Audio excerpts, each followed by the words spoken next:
Hadis Nabi SAW dari 1400 tahun yang lalu mengatakan, nanti Dajjal akan berkumpul di sebuah wilayah namanya Babulud di Syam. Maksudnya di Palestina itu, Israel sekarang. Ada kota Babulud dan orang Yahudi sekarang lagi gencar membangun kota itu dan dianggap kota favoritnya Israel. Subhanallah. Dajjal akan masuk ke sana dan berkurung diri.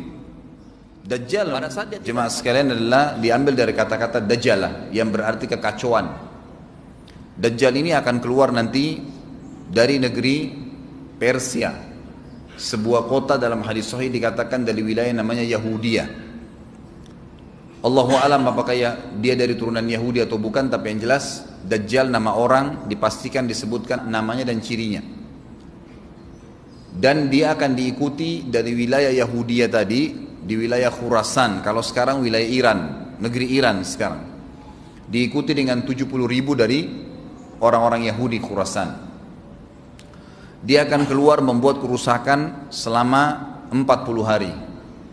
Kata Nabi SAW 40 hari itu sehari seperti setahun, sehari lagi yang kedua seperti sebulan, hari yang ketiga seperti sepekan, dan sisa harinya seperti hari kalian. Ulama hadis mengatakan yang dimaksud adalah sehari pertama seperti setahun, memang setahun maksudnya. Jadi Dajjal akan buat kerusakan setahun, 2 bulan, 2 pekan. Dia akan keliling muka bumi semuanya, dan kata Nabi SAW, seluruh bumi ini akan dimasuki oleh Dajjal. Tidak tertinggal satu lorong, gang, jangankan kota atau desa, kecuali Dajjal akan masuk ke dalamnya, kecuali Madinah dan Mekah. Tidak bisa dimasuki oleh Dajjal. Kata Nabi SAW dalam hadis sahih, karena di setiap pintu gerbang Mekah dan Madinah malaikat menghenuskan pedangnya dan menghalau Dajjal sehingga Dajjal tidak bisa masuk. Ciri-ciri Dajjal disebutkan dalam banyak hadis yang sahih adalah mata kanannya yang paling pertama rusak seperti anggur kering. Kata Nabi SAW dalam hadis sahih, ketahuilah Dajjal buta mata kanannya dan Tuhan kalian tidak buta, karena dia akan mengaku sebagai Tuhan. Mungkin Bapak Ibu tanya, bagaimana bisa orang mau mengikuti dia? Karena dia diberikan kelebihan sama Allah SWT. Dalam hadis sahih juga disebutkan kalau dia masuk ke dalam sebuah tempat, lokasi, wilayah, dan dia mengaku sebagai Tuhan, orang-orang ikutin, maka wilayahnya jadi subur, peternakannya jadi banyak, hujan turun dari langit, tanaman-tanaman mereka jadi subur. Memang fitnah, Allah turunkan tanda-tanda hari kiamat. Kalau wilayah itu tidak beriman kepada dia sebagai Tuhan, maka jadi kering, tandus. Cobaan dari Allah Subhanahu wa ta'ala. Makanya kata Nabi SAW disebutkan cirinya Dajjal mata kanannya rusak dan seperti anggur yang rusak, ya. Kemudian dia orangnya memiliki kulit yang kehitam-hitaman serta memiliki dahi yang lebar. Setiap orang beriman bisa membaca di dahinya tertulis 3 huruf kafara. Semua orang yang ngerti tulisan Arab, tidak ngerti tulisan Arab akan bisa tahu dan baca itu. Di dahinya tertulis naudzubillah kafara, kufur. Semua orang muslim, orang beriman bisa baca itu. Rambutnya keriting dan orangnya tinggi besar.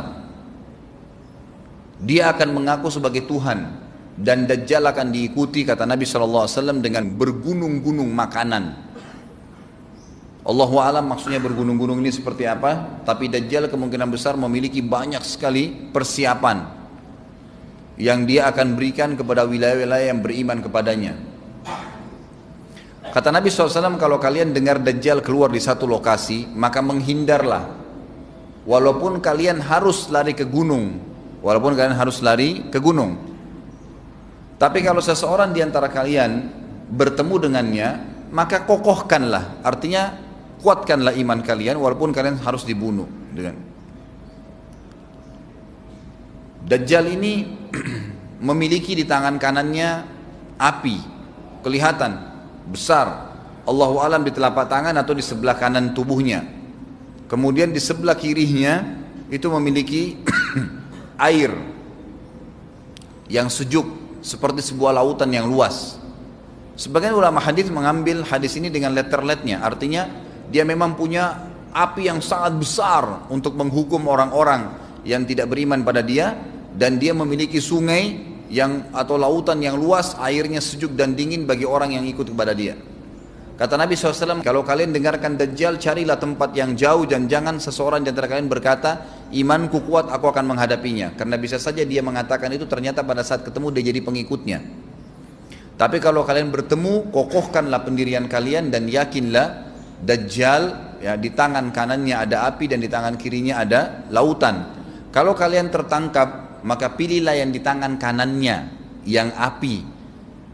Dan ucapkanlah bismillah. Pada saat kalian pun harus dilemparkan ke api itu, ketahuilah api tersebut adalah lautan yang dingin. Terbalik, air yang dingin di tangan kirinya sebenarnya itu adalah api neraka yang panas.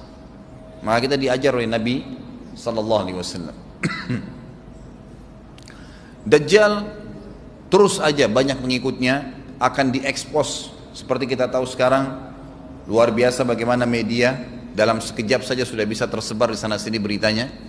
Kata sebagian ulama yang menanggapi fasilitas media kita di zaman sekarang mengatakan, kemungkinan besar memang Dajjal ini akan terekspos sangat cepat karena adanya media kayak kita sekarang.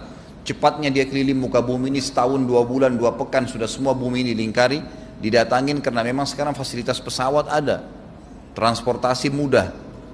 Dan memang ada salah satu hadis yang dihasankan oleh para ulama, salah satu tanda-tanda hari kiamat adalah adanya besi yang berterbangan yang menjadi tunggangan manusia. Sekarang ada pesawat, ada kereta api, ada mobil. Nah, itu ada hadisnya. Maksud tanda-tanda hari kiamat. Dajjal nanti akan tiba di Mekah dan Madinah, tapi yang dibahas dalam hadis adalah di kota Madinah. Lalu kemudian dia mau masuk tapi tidak bisa dihalang, maka dia naik ke atas sebuah gunung yang tinggi bersama pengikutnya. Lalu dia berkata kepada para pengikutnya, apakah kalian lihat istana yang putih itu? Maksudnya melihat ke Masjid Nabawi. Lalu berkata para pengikutnya, iya tentu saja.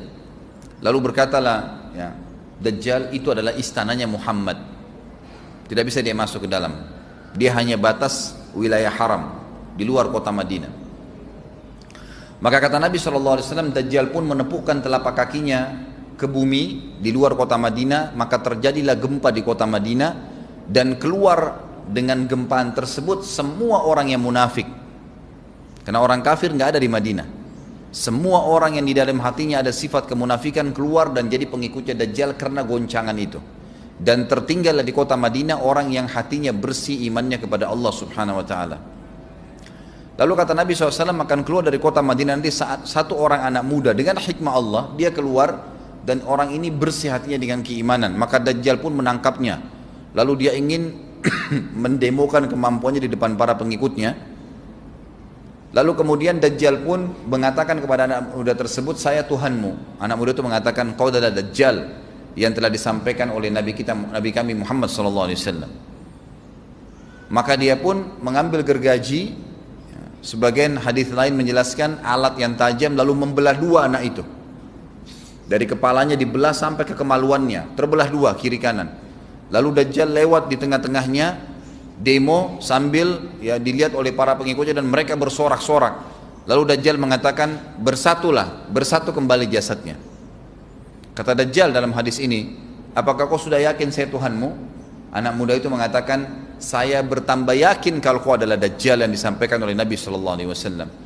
Kata Nabi SAW dalam hadis penutup, ini hadis sahih riwayat Bukhari, riwayat Muslim, ahli sunan, semua menukil tentang masalah Dajjal. Saya tidak sebutkan siapa-siapa perawinya karena memang ini semua hadis sahih. Cukup banyak hadisnya, saya satukan saja. Jadi merangkai seperti sebuah cerita. Maka Dajjal pun akhirnya setelah itu tidak mampu menyentuh anak muda itu. Allah SWT sudah selamatkan dia.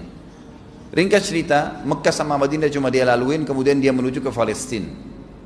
Pada saat tiba di Palestina, Dajjal sendiri tidak tahu kalau ajalnya sudah dekat. Maka dia pun akhirnya ya, berdemo di sana, menganggap dia punya sebuah kerajaan. Sampai di daerah Palestina, tepatnya sekarang Israel, subhanallah, direbut wilayah itu oleh Israel tanpa mereka sadari. Dalil-dalil wahyu menuntun mereka ke situ. Ada sebuah kota namanya kota Babelut di Israel. Itu kota itu ada, saya pernah lihat cuplikannya. Termasuk kota yang diidolakan di dalam negeri Israel sendiri, namanya Babelut. Subhanallah, hadis menyebutkan nama Babelut. Hadis Nabi SAW dari 1400 tahun yang lalu mengatakan, nanti Dajjal akan berkumpul di sebuah wilayah namanya Babelut di Syam. Maksudnya di Palestina itu, Israel sekarang. Ada kota Babulud dan orang Yahudi sekarang lagi gencar membangun kota itu dan dianggap kota favoritnya Israel. Subhanallah. Dajjal akan masuk ke sana dan berkurung diri. Pada saat dia tiba di Palestina, waktu yang bersamaan di kota Madinah berkecamuk